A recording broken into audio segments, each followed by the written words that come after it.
Hello, and welcome to episode 63 of Gondor Calls for Ale, a Middle-earth strategy battle games podcast. I'm, of course, your host, Sam Gallagher, and with me, as always, is my brother Ben. Hello, listeners and viewers. Welcome back to the show. It's good to have you with us. Yes, thank you for joining us for this non-standard, content at least wise, episode of Gondor Calls for Ale. We'll be talking about some stuff that will tell you what we're going to be talking about in a few moments. But, of course, as always, in standard and best part of every Gondor Calls for Ale episode is the ale, Ben. So, what are you drinking this fine afternoon? Well, Sam, for a possibly rambling episode, I have myself a Barleyman's Barley Wine, a beer that is so potent it is often said to help one thing drive out another. So perfect for long rambling episodes where we discuss and speculate all manner of things. Yes, well, excellent. I'm a little surprised you're not having a Barleyman's Butterbeer. I know it's a little bit crossing the streams, but it would be appropriate. No, a Barleyman's Barley Wine. Very good, very good. Yeah. And what about you, Sam? What are you having for this interesting episode? Well, Ben, I'm having a Balgrog, a drink of the ancient world. A Balgrog. Nice. Classic. It's brewed deep and deep below the ground. You can only find it by digging greedily and deeply. I've completely bungled that, but you got where I was going. Yeah, I think we could have left it at my perfectly concise joke about the Balgrog and moved on, but that's okay. Speaking of moving on, Ben, do you want to talk about a little bit what we're going to be talking about in this episode? Yeah, absolutely. So neither of us have gone to an event in the last couple of weeks, so we don't have any games, any battles to report back on. So this episode, Sam and I are going to be discussing the past couple of reveals from Games Workshop that are all about upcoming things for the Middle-earth strategy battle game stuff, which has got me all excited for painting new things. Yeah, we're sort of, looking into the mirror of ale, as it were, at articles that were, articles that are, and articles that might yet come to pass. Who's to say? Yeah, so we'll talk about some stuff that every other content creator has just like absolutely hammered to death. But now it's our turn, so we assume. I haven't listened to any of them recently, so it's all new to me, Sam. I haven't listened to any of it either, so yeah, I assume if you're here, you're intrigued to hear our opinions about it. But if you've got this far and weren't sure what this episode was and don't feel like hearing about it, that's fair enough too. Yeah, you've gotten the most important part of every episode already, which was, of course, the beer. So yeah, and important, if you are here before you dip away, you better mash that like and subscribe button. Make me feel absolutely. Good. Please do. All right, Ben. Well, before we roll into the main segment of our episode, we are, of course, going to use that very well planned, very witty segue to talk about the official sponsor of Gondor Calls for Ale. That's right, Ben. We're rolling into that segment, and that is, of course, the Baron of Dice. The Baron of Dice crafts hand-swirled resin dice with I believe it's over 3,000, 5,000, many thousands of different designs that you can get in different colors and styles. I actually saw recently today that he's released a series of dice for Battletech, not a game that I've ever played, but they're very custom, very unique looking dice, so he has plenty of those kind of things. If you would like to get yourself some Battletech, or perhaps more appropriately on topic Lord of the Rings themed dice, you can find a link to his website in anywhere where you're listening to this episode or viewing it in the description. And if you want a nice little discount, you can use our promo code, which is capital G, capital C, capital A. So yes, thank you to the Baron of Dice for sponsoring us. Yes, indeed. Thank you to the Baron, and thank you also to everyone who's gone over to our Patreon and supported us over there. We really appreciate your support. If anyone else is interested in checking that out, you have a Patreon. Get some cool dice, get some cool videos, and some extra episodes. And we appreciate your support. Thank you very much. Yeah, thank you so much. That is truly what keeps the lights on here at Gondor Calls for Ale. All right, Ben, we're going to move into me sharing my screen into some reveal stuff. I am going to say that this may be a bit of a shorter episode. Like I said before, this has sort of all been talked to death. I'm also, alas, I have been struck down by, I don't know, some sort of plague.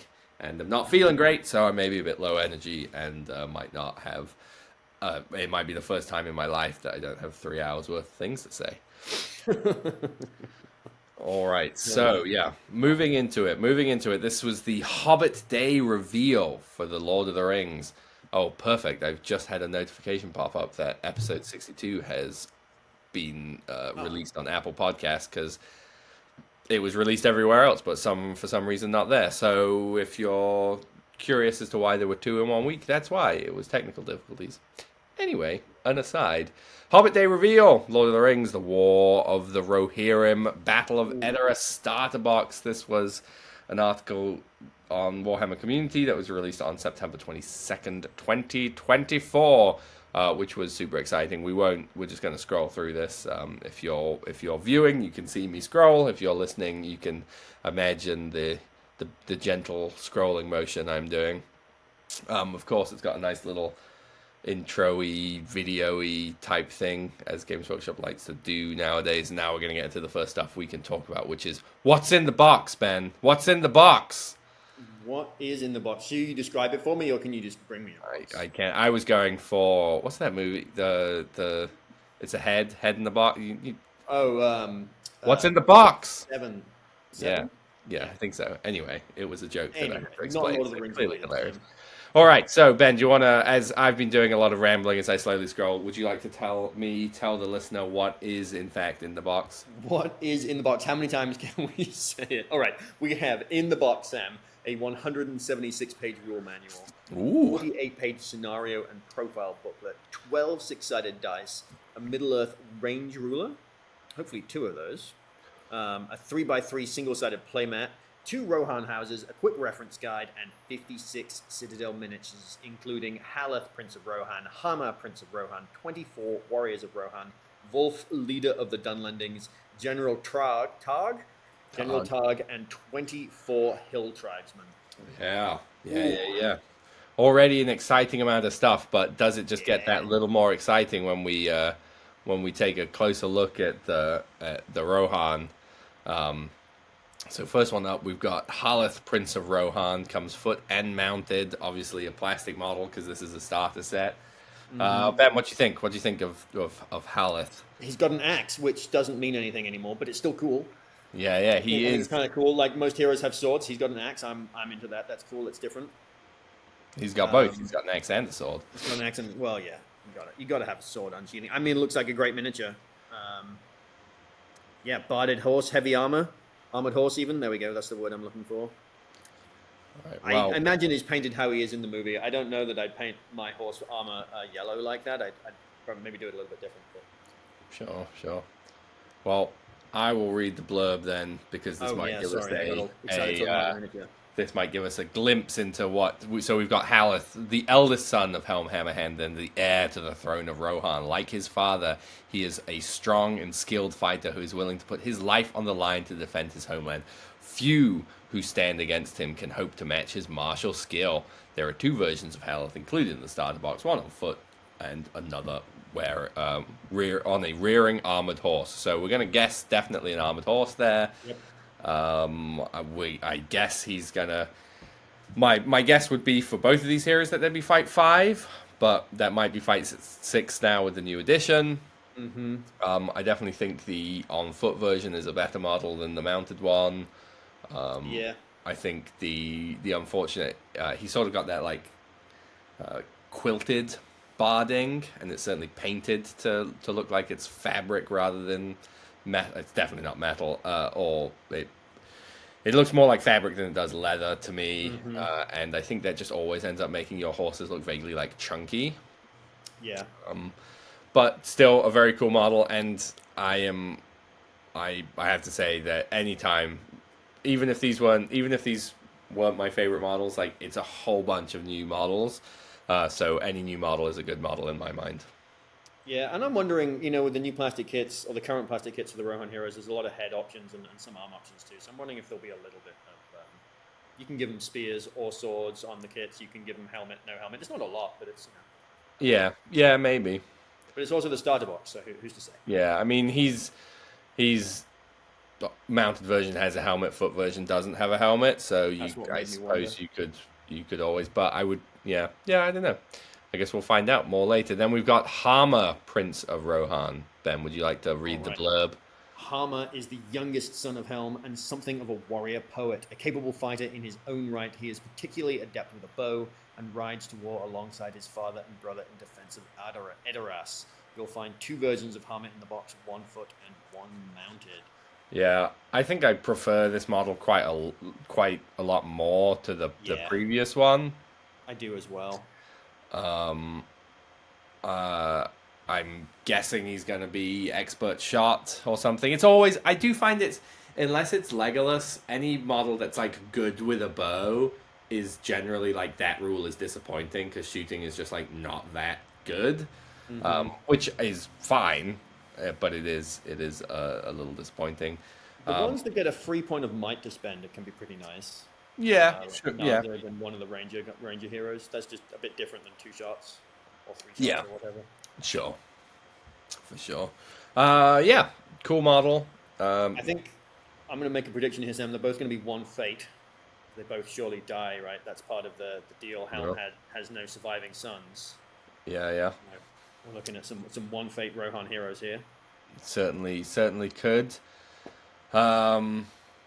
Yeah, interesting that the do we know her name? I certainly can't remember it if we do. That the Hera, I think. Hera. Yeah, Hera, that is not Helm was big into naming his sons everyone having the same initials in his family. They're all HH. Because I assume they're all this is Hama Hammerhand and Haleth Hammerhand. As obviously as Mr. and Mrs. Hammerhand. but interesting that we're not getting her in the box. I've got to imagine that means that there's going to be a resin version, would be my guess of her, because she's like the main protagonist in that movie. Seems to be. Obviously, I haven't seen the movie yet. Seems to be the main protagonist in that movie, and isn't being released in the like starter box. So Yeah. I assume that means there's going to be like a nicer resin version that will release separately, standalone. Could be plastic, but if it's plastic, weird to not be like, that would be like, here's Gothmog's army, but we're gonna give you a plastic orc captain instead of Gothmog. It's like it's a little weird. Yeah. Um, Yeah, unless they're really going for a specific moment in the movie with Yeah, this box, yeah. the defense of Edoras, and she's not there in the film. She's not fighting in the film in that particular moment because she's not, We do in the trailer that we've seen. There's that bit where she's arguing with Helm as to whether she should be allowed to ride into battle or not. So she may not be fighting at first. Yeah, true. And then we're gonna get into some warriors of Rohan. Ben, this is, I think, one of the 2 things I'm most excited about in this box, which is new plastic warrior models. Man, Yeah, they look so good. They They look- look so good, Sam. they're just like HD compared to Oh man, or yeah. 4K compared to standard. They're so nice. But they do look like they would if you had the 2 of them on the tabletop together. I mean, the one would show its age, but they match. They've got a really nice aesthetic with the existing miniatures, which I think is just fantastic. Yeah, sure. I mean, I really think this is the basic. I mean, obviously they were entirely new sculpts, but this is basically taking the existing miniatures and bringing them up, updating them for like bringing them 23 years up to date or whatever. I guess 22. I think they probably came out in 2002. Yeah, super cool. I did spend some time with one of my friends going through and trying to see if there were like spear dude's torso was used anywhere else kind of thing, and it doesn't look like it. So I'm guessing that this is you get 24 of them, so it's probably like 1 sprue of 12. And so you get two of that, which is cool. And it looks like classic Lord of the Rings box where you're probably going to get like looks like 4 with spear, 4 with hand weapon, and 4 with bow. It's 8 with bow, 8 with spear, and 8 with hand weapon. But like just 2 sets of the sprue, which is totally cool. But as far as building an army, realistically, you're probably never going to have 8 basic warriors of Rohan with bow. But yeah, it's super awesome. If anyone wants to buy a Helm Hammerhand army, I'll probably sell my old one and redo all of the models because these ones are just absolutely amazing. They're clearly going to be more parts, I think, than the current ones. Just it would be impossible with like some of the, like I'm looking at, there's a couple of the bow guys like drawing an arrow And if that was Yeah, a one-part thing, there's a clear gap between his arm and the arrow, and that would just be a shelf of plastic just because of the way casting works. So and a lot I'm of the guessing it's going to be like mostly. I'm. It's either depending how starter box friendly they're going, right? If it's just like push fit model, I mean, I guess they do that, but it's either going to be like weird cuts of them where you're like half of one of his legs and most of his torso is on one part and the other one, and you like sandwich them together, or if it's sort of more standard, like old school cutting, it's going to be like arms and heads are different, and the torsos are going to be like one piece. Would be my guess. yeah, I could really see it going either way with sort of the cloak and legs and torso somehow being broken up. Um, I think it's probably going to be like the weird cuts to where it like you can't be like I'm yeah, going to put this dude's they'll right, like you right. have to do some sculpting to change them. Basically, you have to build them, cut them apart into their pieces, and then sculpt them if you want to change them. All right. So yeah, 20. You get 24 all new Warriors of Rohan miniatures in the starter set. They follow the same design aesthetic as the classic models from years gone by, but they've been brought up to date with the latest sculpting wizardry. Armed with a range of spears, swords, shields, and bows, they'll be the backbone of your Rohan war host. And if you're already a Rohirrim, if you already have a Rohirrim army for the Middle Earth strategy battle game, then these will make full perfect reinforcements. All right. And now we're getting into the Hill Tribesmen. We've got Wolf, leader of the Dunlandings. He was previewed a little while ago. Wolf was banished from Rohan after his father was slain by Helm Hammerhand, and has since sworn vengeance on the king of Rohan and his bloodline. Now Wolf prepares to unleash his warriors on Edoras. We revealed Wolf's mount and on foot miniatures last month, but it's worth taking another look at these ferocious sculpts. Ferocious is a good word. He does look pretty angry in both of those. Yeah, he's very cool. I think his horse is bad. His horse looks like it is as a big boy. Yeah, so far we've seen 3 horses, and I like the second one. Hummer. Oh, I I think think he's the this better is I think this is the best sculpted one. one. Okay. I think it's maybe out of scale for Lord of the Rings a little bit. Like this looks like it should be ridden to war by a Chaos Warrior, but I think it's certainly the coolest pose. Wolf is definitely the best rider out of the second and third. It looks like. Again, I keep saying his cloak bit and thinking his sword is somehow like two swords. Yeah, it But looks weird, doesn't it? It throws me off every time as I well. think he's clearly got like very dark metal fighting swords, or it's just how the Hmm. photo's taken. And if that was a clearly distinguishable, like if that wasn't black and this wasn't black, I think you wouldn't notice Yeah. as much. And his foot version, I will probably take him off the tactical rock and stand him up a little bit straighter. He looks too much falling forwards for my. Again, it could be the angle. He might look super sick from the front. Um, Hmm. but I yeah, do see 2 swords though, Sam. So I'm thinking he's got lots of attacks. More yeah. swords means more attacks in I Games think Workshop games. every time that we look at this model, you bring that up. Oh, Um, really? Yeah, fair enough. I think we may have talked about it on the podcast before. I can't remember, but I think they certainly previewed some of his actual rules in the article they released a while ago. Hmm. And then we've got General Targ. Do you want to read through the blurb? I'm happy All to right. keep doing General it. Targ has long been a trusted advisor of Wolf and his father Frecker, and is skilled in the ways of strategy and warfare. He is a ruthless commander and a fearsome fighter who shares his liege's disdain for the Brohirrim under Helm's rule. There is both a mounted and on-foot versions of General Targ clad in a fur cloak and wielding a brutal-looking hand weapon. Yeah. I will say he's one of those mounted models who's looking backwards over his shoulder. He's rallying his troops, which is kind of cool, but in practice on the tabletop, I find it a little frustrating. He's always looking the wrong direction when he's fighting people. Yeah, I mean, I think it looks cool for a cinematic, like for a miniature independently.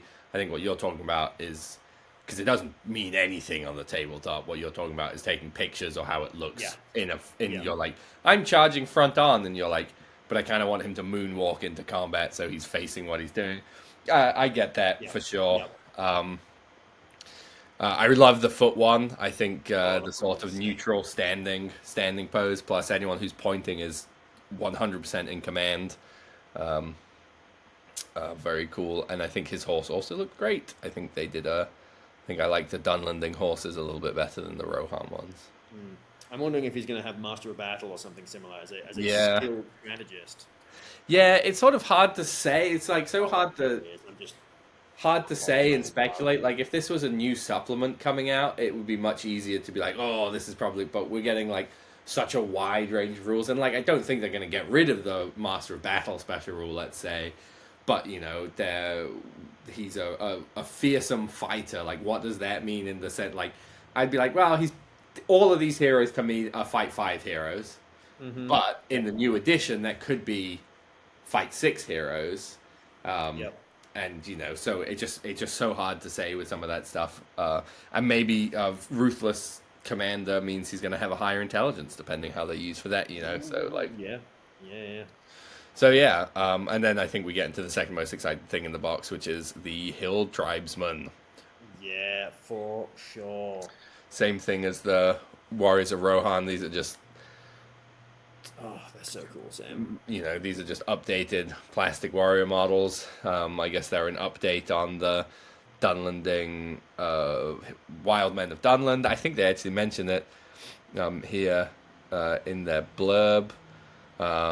But yeah, they look super sick. So in the hills that surround the lands of Rohan dwell gruff tribes, the descendants of the Dunlandings, who were driven from their ancestral land by the Brohirrim. With Wolf to lead them, these fractured communities have become a fearsome army capable of threatening Edoras itself.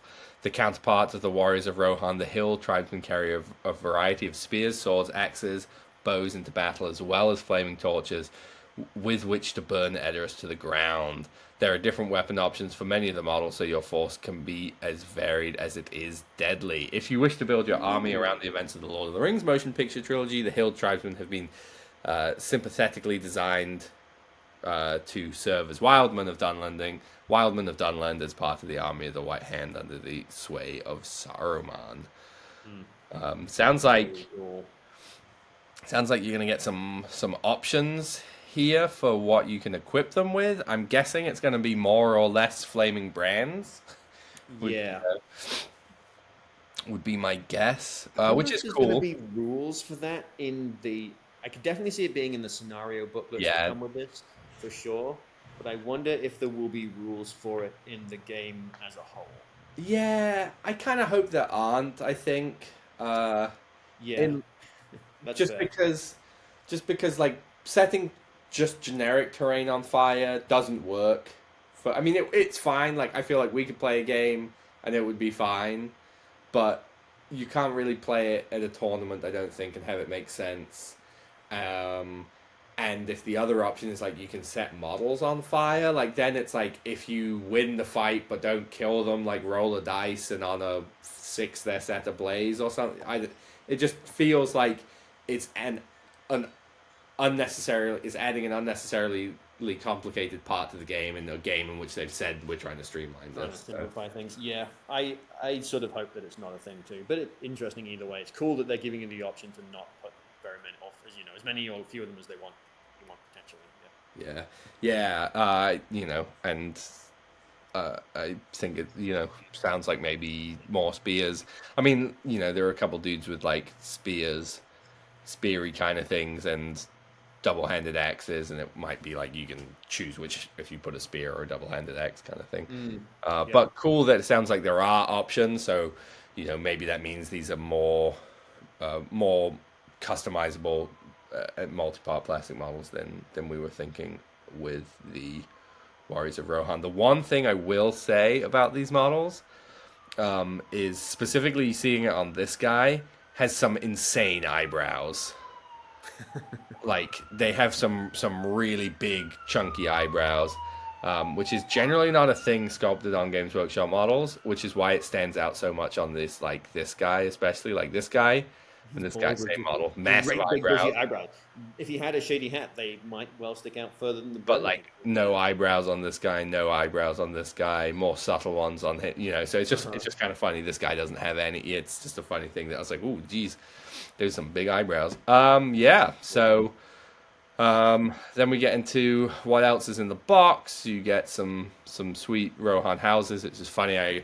we almost bought like 5 more to finish off that Rohan table, and I imagine we will be buying at least 2, if not 3 of these boxes when it comes out. Yeah. So, good thing we didn't suddenly end up with 11 Rohan houses. You get a paper playmat, which is pretty cool. Certainly great for if you're new to the game and you pick up this up and you just throw a playmat down and play on it. Yeah. So, and then you've got the new rules manual, which is definitely one of the reasons we'll be buying this. I imagine this is going to be the quickest way to get your hands on the rule. Scenarios and profile booklet with updated stats for all the miniatures in the box, so you can start with the game straight away. Quick reference guide.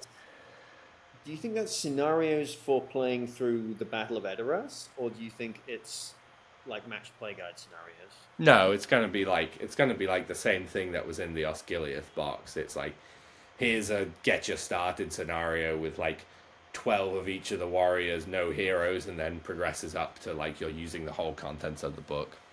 Cool. Would be my guess. That makes sense. And I wouldn't be surprised if the rules manual comes with like has 6 match play scenarios like the other one did as well. Yeah, for sure.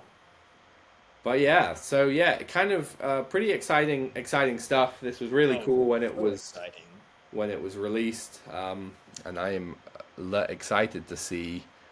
They say we'll have more about the Lord of the Rings, the War of Rohan, and Battle of Edoras starter set in the new edition of the Middle Earth strategy game as we get closer to the release. Which we have seen one more thing since this is released, which, as we've only been talking for 26 minutes, we'll talk a little bit about it, which is, of course, Helm Hammerhang brings his wrath to Middle Earth. But there hasn't been anything since then, and this was released 8 days, a week and a bit later after the preview, and we're now getting on for what, 2 weeks? Yeah, it's been 2 weeks on as of recording. So hopefully we get something more soon. All right, so here we go, getting into it. Listen, Ben, can you hear the horn of Helm Hammerhand sounding in the deep? So we're just going to scroll past all of this because... Too many words. Oh, where did our pictures go? That's an excellent question. Most perturbatory. Well, maybe we won't talk about it. If you're viewing, you can see us look in puzzlement as there is no picture of new Helm Hammerhand. If you're listening, you will hear me explain that. Very soon. That is the issue. I must say, a little complaint. I don't love the new community article, Warhammer community website. Because now I can't find anything I want. Latest news. See y'all. Load more.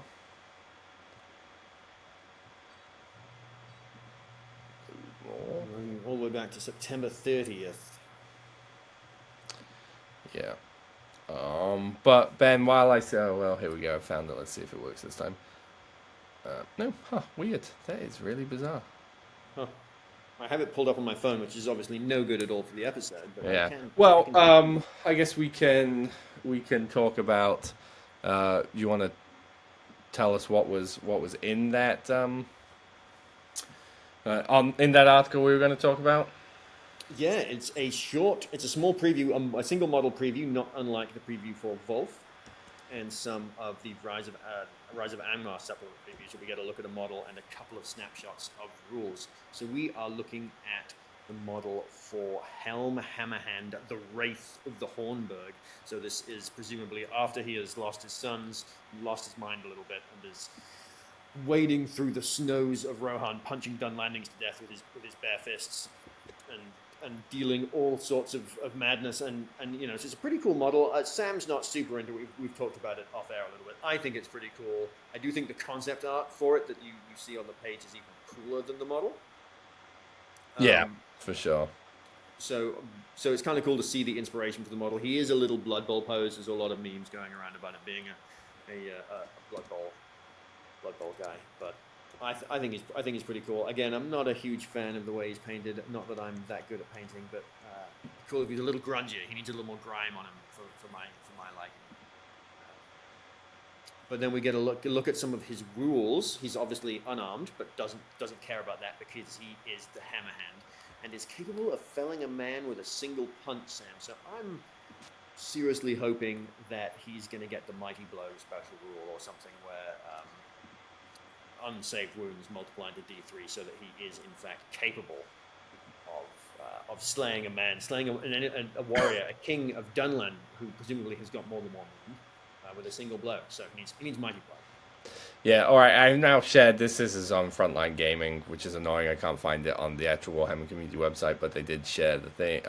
They like cheated and made their own content out of it. But there's a sweet picture of the model. Yeah, I agree. I don't love the model. I don't love the paint job. I do think that the concept art is cooler. And I'm now going to stop sharing because I don't want to share their stuff unnecessarily. But I think my biggest concern about this is what if this is the only version of Helm you can play, I'm going to be really disappointed. I hope there are still rules for younger Helm or non-animated Helm where he can ride a horse and have a two-handed burly sword. I think even if there are, he probably loses. I doubt. I think the days of being able to play Helm Hammerhand with Mighty Hero and Free Heroic Combats are probably behind us once this edition comes out, which is a shame because that is the army that I enjoy and have the most fun with and have had the most fun with in this edition. Like, I've played a lot of different armies for an extended period of time, but the most fun I think I ever have is playing Helm's Guard. So I hope that's still playable. And I really hope that he's playable and you can take his sons. Like, even if you lose the mighty, so if we don't know how these Legion things are going to work, but if it's like you can either have Helm's Guard essentially as it is now, or you could have Helm, the War of the Rohirrim era, like movie army, and you get his two sons, his daughter, who I assume is going to have rules, and then this version of Helm. I'm going to be a little bit disappointed. Yeah, I wouldn't be surprised because this is Helm Hammerhand Wraith of the Hornburg, which makes me think that there's got to be a Helm Hammerhand King of Rohan box, right? Where even if he's not young Helm in his prime with a two-handed sword and burly, we're at least getting a sort of mounted Rohan hero, Theoden, 2 attacks, 5/5, 5/6, whatever. Old man Helm. It could still be cool. It'd be better than just walking around punching people. He'd be still riding around kicking ass. No, if he's 2 attacks, I will just if they turn him into Theoden, I'll just never play him again. I think that's that'll be so disappointing. But yeah. So cool. Again, any new models, a good model, I will 100% be converting this model. And painting him to be slightly different. I think they could have really saved. I think they could have made the model look a lot better if they didn't paint his entire. I get in the clips we see of him in the trailer, his hair is white, but they should have painted it with some gray in because he looks like Santa Claus. He does. He looks very Santa Claus, especially with the big old round beard. Yeah. So, which I like that he's got the big sort of round bushy beard because that's what the current model of him has. I do need to get another. I want 2 more if I can.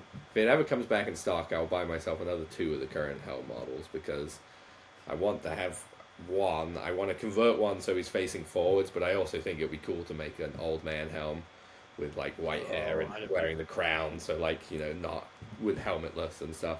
But he's currently out of stock, so I can't do that. Yeah. But yeah, I think certainly exciting times for the Middle-earth strategy battle game.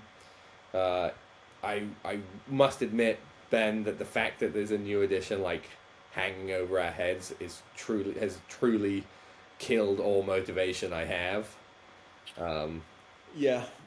I was suffering a little bit of that, but I've got Rohan heroes who need dismounts painted and a couple of the mounted versions painted, and this is more Rohan stuff, so it got me at least a little bit excited for clearing some of that backlog. So I was Yeah. I mean, you also have an day event one coming up today. in like a week, but it's just the kind of thing where it's like I'm at a point where I'm like, I probably don't need to go to another event in this edition. Like, Yep. I have some scheduled and I probably will go, but I'm just mostly just really excited to get the new edition, to get new sweet models, because it's like I don't want us to. There's not a project that I don't love going to events just purely using something I've had forever. I like to add to it or paint a new thing or Yep. whatever. And the stuff that I was excited to work on was all the Arnor stuff, but I don't want to, like, A, that's going to take me a while to do because I'm converting like every model, and B, I don't want to like really push to try and get it done to then be like, oh, this army is entirely different, or which I doubt it will be, but I sort of want to see what's going to be available before I commit to the next Middle Earth project. Yeah, I think. absolutely hear that. Yeah. But still an exciting time for the hobby. I hope we get some previews, some more previews, or at least an idea of when we're going to be able to pre-order these starter sets, because that would be pretty exciting to get my painty little fingies on some new models. Yeah. I'm starting to think it's gonna be. It'll go up for pre-order like the 20 something, the week, whatever. If you're in the US, the weekend after Thanksgiving, because I think that's after or before. I can't remember, but that's the weekend of Throne of Skulls, and my guess is it's going to be like, sweet, it's available to pre-order if you happen to live in this country and be able to go. Like, you can buy one now, which is cool. But it kind of makes me mad because I can't do that, and it's just a little bit like, but like, can I order it? And if I give me like a 8-hour window, that if you order within that window, will immediately ship it, so they do that. Some other companies have done that. They'll be like, we're releasing this for like early release at this big convention while supplies last. If you go online, and you're not there, like, you can order it and we'll ship it to you now. Otherwise, it's going to be released in however long. Yeah, that'd be cool. I don't see Games Workshop doing that. No, it's not going to happen. It is a little bit like, uh, you know, extra annoying, because I was planning to try and go to the Throne of Skulls, and then they were like, "Oh, it's Thanksgiving weekend, basically," and I was like, "Haha, not going to happen." So Yeah. So we'll see. We'll see. I'm fingers crossed for before then, but I'm given that we haven't had much else besides these two things, I'm guessing that's when it's going to be. Yeah. Fair enough. I wonder. Yeah, we've still surely got to get at least some more previews. There's surely a Hera model, and it wouldn't shock me if Freka gets a model. King of Dunland. I would be surprised if he gets a model, but yeah, maybe. I mean, certainly possible. A lot of people obviously complaining that there were no new riders of Rohan, no mounted versions. I bet they will come. That I do think, because the way digital sculpting now works, like, you got to be like close to 50% of the way there with the foot versions. You've got all the heads you need done. You got all the weapons you need done, and even a lot of the torsos will be usable. So yeah, we will see. I was sort of like, oh, if we get a new starter box, we're getting a new edition. Surely we've got to get a new starter box. Surely it's going to be Rohan and Dunland. That's really exciting. And there's part of me that's like, no, don't get your hopes up, new Plastic Warriors. But now that we've got new Plastic Warriors, Sam, it's not going to happen. It's not going to happen. But I'm ready for them to do this too. The Orcs and the Warriors of Minas Tirith, just tuning them up to 4K. Just bringing 23 years into the future. It's not going to happen, but I'm ready for it. Yeah. That was always the hope, and it feels more possible now that we're getting this. Just one step closer to that. But I do think it was worth saying, when this article released, I saw somebody comment on Facebook like, "Wow, this is the first time in like 12 years that they've done something like this." And I was like, "What?" And then I was like, "Oh, right, when The Hobbit released, right, there was an entirely new starter set, and every model was a brand new plastic model." Yep. And there were a fair number of plastic models then released for that range, but nothing old was looked back at. So this is already looking back at old stuff. So I do think it is possible, but I think you're not really going to get my hopes up, but it's what I dream of. It's what I dream yeah. of. I mean, if they were going to pick another one, it would make sense to do orcs for me because they're in 4 armies compared to every other model. You're like, I would love new plastic warriors of Minas Tirith because they're very Lord of the Ringsy for me, and the models aren't great. But that they go in 1 army, Yeah.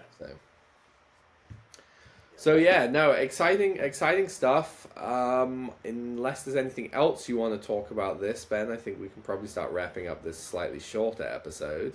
No, I mean, I could speculate more about, hopefully we're going to get some mounted warriors of Rohan, maybe some more Dunlanding warriors. Like the Dunlanding, these hill tribesmen are cool, but it'd be cool to get some Dunlandings in that look a bit more like professional soldiers, trained warriors. Yeah. Yeah, I could see that. I could see some Warriors of Dunland style guys with chainmail and helmets and that kind of stuff. I doubt there'll be mounted Warriors of Dunland because they've got the Forge World ones that are still pretty new, and you've got the Hearthguard. So I could the sort of big thing that's missing out of that range at this point is the warrior of Dunland kind of model. Are the Hearthguard Forge World models? Yeah. Gotcha. Okay, yeah, they're not going anywhere then. No. Again, and they're new. But yeah. So hopefully there will be more new stuff, and they're pushing. GW doesn't like producing anything in resin if they don't have to. So if they're anticipating selling a bunch of stuff, I think there'll probably be a decent amount of new plastics coming up, which would be great. And I just hope that when this goes on pre-order, the Lord of the Rings and Hobbit books that are at least covering the stuff that are in the movies releases. I think they said that they will be available at the same time as the new rule book, but the ones that's the stuff that are in the books will be slightly later in the year. But hopefully we can get those stuff because, I'm sure we'll buy this box and play some games with this stuff, but I think very, very quickly, to really test out if we like the edition, we're going to want to play with, see what's been done to stuff we've used before and can, really determine the difference. Yeah. So. Yes. Oh, it's exciting. Yeah, for sure. Definitely exciting stuff. And we hope you have enjoyed this slightly different episode. The next episode will be back to our standard fare as Ben is off to a tournament. And then I'm not quite sure what the future will hold with episodes moving on from there as to what the content is going to be, but hopefully we'll get back to some more regular battle reports. Yes, indeed. And I think that's it, huh? Yeah, as always, thank you for listening to us. We hope you've enjoyed the ramble. If you have any questions, please feel free to send us a message, leave a comment, subscribe, do all that stuff. As Ben mentioned earlier, consider checking out the Patreon. That is really what enables us to keep doing this stuff. And if there is another preview drop sometime this week, you might hear from us sooner rather than later. If not, we'll be back in your ears in 2 short weeks.